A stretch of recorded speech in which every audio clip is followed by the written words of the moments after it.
Hello and welcome to a very special episode of My OY. And we have a very special guest for this very special episode. She is the new voice of the Tacoma Rainiers, Rylee Pay. Rylee, thank you so much for joining us. How excited are you by all of this? Yeah, thanks for having me. I'm super excited. I've already kind of gotten to meet some people up in Tacoma and see the city just a little bit, but I'm so excited to be back up there and be a part of that community. It's such a special minor league city, so I can't wait to get going. So I have a toughie one right off the gate. Are you willing to admit on this podcast that West Coast seafood is better than East Coast seafood? I think it depends what kind of seafood. Lobster Okay. roll's hard to beat up there. Oh, that's Maine, fair. That's fair. yes. That's Maine fair. and Massachusetts, they do a good lobster roll, but there is Yeah. some great seafood out here. So I really lucked out because I do like seafood. So I picked the best markets for both of those. Oh, well, that was a very impressive diplomatic answer, number one. And number two, it's one I absolutely agree with. Like the Maine lobster roll can't be beaten. Let's just be honest. But if are you an oyster person? Do you enjoy those? Are you or are you more the other type of seafood type stuff? I'm not mad at oysters. I never really tried them until I was up there, but the staff went in Maine told me that I had to try oysters before I left. So I did it and they're good. It's Good. definitely for the experience. Yeah, that's fair. That's fair. Yeah, that's my grandma's a big seafood person, but when she sees me eating the raw oysters, she quickly wants to disown me pretty quick Yep. if we're being completely honest with each other, but it's absolutely worth it. So you touched on it. What about the Tacoma job was so appealing?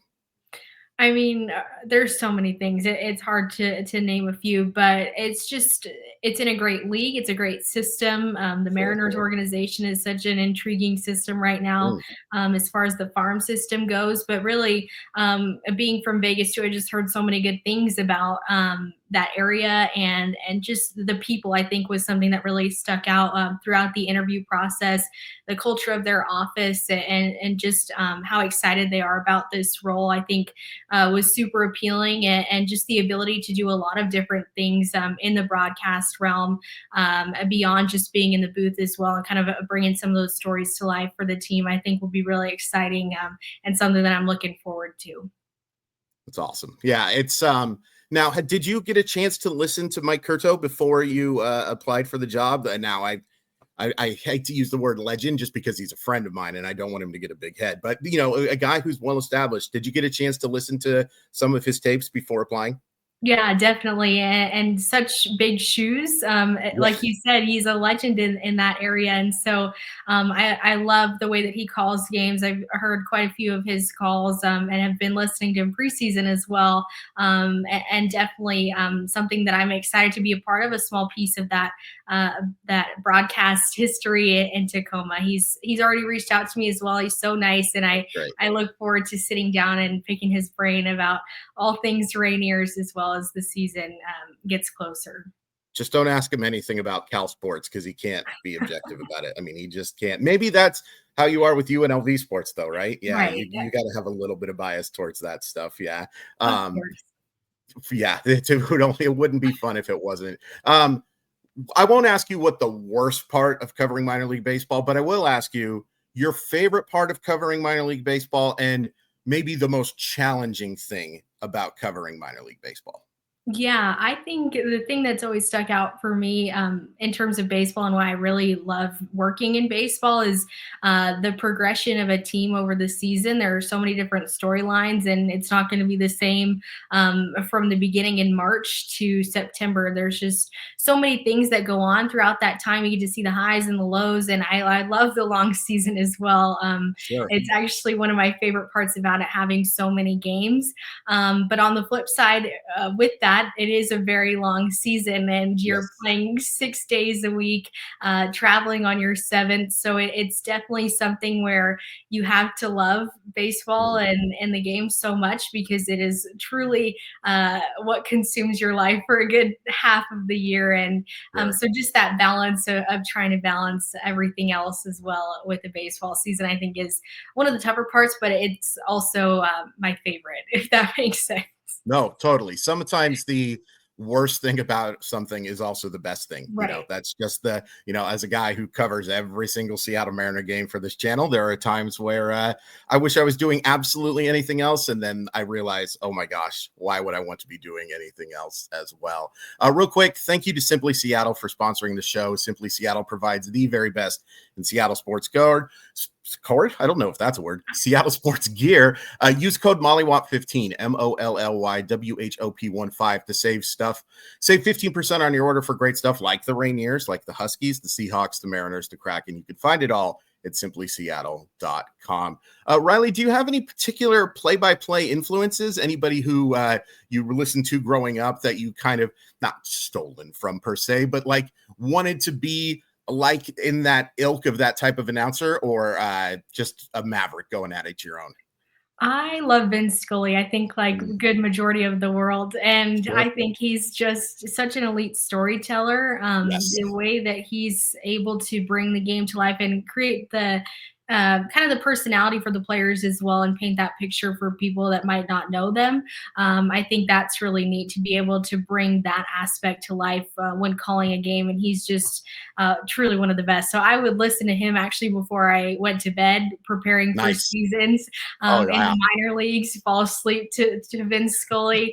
But there are so many, especially in the game right now, that you're as a broadcaster, you're always listening to other broadcasters, Sure. kind of pulling different phrases, words, if you like how they describe a play, or just small things like that. You're always constantly learning, taking notes, and everything like that. Most recently, my broadcast partner in Portland, Maine, Emma Tiedemann, she was a huge mentor to me and has taught me Great. so much about really the ins and outs of the minors, but especially has kind of shaped my broadcast style as well. And her grandpa was the voice of the Rangers and the Cowboys, and so she Nice. comes from tons of pedigreed broadcasters that have definitely taught her. So I feel lucky to learn from her and so many people in the game right now.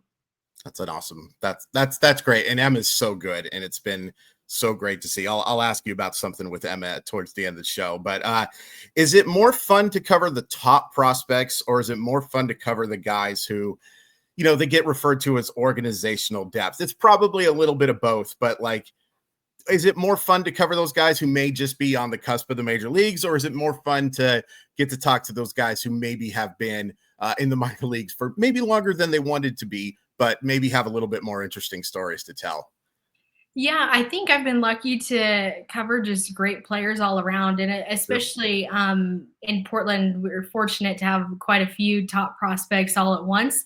And something that stuck out to me is just the camaraderie of the clubhouse, even when you have that variation of, like you said, some pretty highly touted prospects, and then ones that maybe been there a little bit longer. It was just always the same clubhouse, and they're just a unit, and they play like a team, and they don't let Very those cool. prospect rankings really influence that. So Right. I think that was one of the coolest things, was just how kind of consistent and normal they all are, if that makes sense. But Absolutely. it's been really fun, like you said, though, to cover some of those that are going to be close to the major leagues. And just in general, I think that's one of the best parts of the minor leagues, is you're getting to see that every night. And even more so, there are some guys that might have been there a couple more years, and they turn out to be big leaguers during your time there as well. So I love just how unpredictable it is, and how really every season could be somebody's major league debut. You just really never know how the offseason is going to go, et cetera. Right. So it's been so fun to cover a variety of them, and I'm definitely lucky to cover some fun ones. Is there anyone in particular now? You mentioned the farm system. Mariners ranked number one by my buddy Keith Law. No, I'm just kidding. Sorry, Keith, if you watch this. Ranked in the top 5 by Baseball America. Kylie McDaniel ranking him very highly. A lot of those prospects are, guys who are probably more on that 2026, 2027, but a few of them could be making the way to their majors. Is there anybody in particular, I'm sure you've studied these prospects and getting ready. Is there anyone in particular that you're excited to see? Yeah, I will say I'm still in a huge deep dive right now, Oh, learning sure. all things Mariners, but just Yeah. right now as I'm building out the media guide and helping with those different aspects of prep. Sure. There are so many people that stand out. I think Colt Emerson is definitely one that's exciting. Harry Ford probably could see in Tacoma likely at Mhm. some point. Cole Young. There's so many and such a fun young core that are probably going to pass through AAA this season, and that makes it all the more exciting. So I think whenever you have just a farm system like that is showing so much promise, and that you're going to see those guys pretty soon, it makes it exciting going into this season. Yeah, I forget about that media guide portion and how much fun that is to put together, and some interesting tidbits that you can absolutely learn about those players. So you're joining the PCL, known for offensive outbursts. Do you prefer to call a game with a lot of runs, or would you prefer a pitcher's duel? And don't give the answer that I get out quicker for the pitcher's duel, because that's no fair. But which one would you prefer to watch, the offensive slugfest or the pitcher's duel, if you had to pick one? That's a great question. I haven't ever really thought about it. I'm excited for the offense. Yes. I think that's something that definitely from a broadcast standpoint, those calls where it's the high energy and Sure. you kind of for a second sit there and become a baseball fan yourself, because Right. that's really why you work in this field anyways. So it's cool when you have those moments offensively where you just kind of sit there and you're like, holy cow, this is pretty cool to watch. So Yeah. I'll have to go offensively, but it is always cool when you see really strong pitching, because I think it's kind of more the edge of you being on the edge of your seat. You really Yes.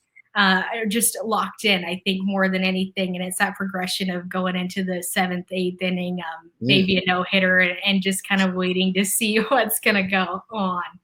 Yeah, that makes sense. Plus, in the PCL, when you get those impressive pitching performances, man, do you appreciate them? Because there are some tough parks for those pitchers. Is there any PCL park outside of Tacoma, of course, that you're really excited to get to check out? I'm excited to see all of them. I think this Sure. is such a cool league with so many cool destinations. Oklahoma City, I think, will be great. Both or all the parks in Texas, I'm excited to see those.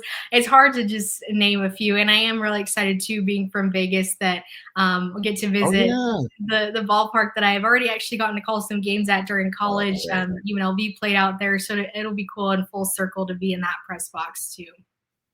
Yeah, I can't even think, like, and I've covered minor league baseball for a long time. There are parks in some leagues, and I won't make you comment on this, that are not fun, not fun. But I can't think of anything in the PCL that is. And Oklahoma City is one of my personal favorites for sure. On top because the food, the food in Right. Oklahoma City really, really good. Plus a really nice ballpark. I want to end with this, and I'm not going to make you, you know.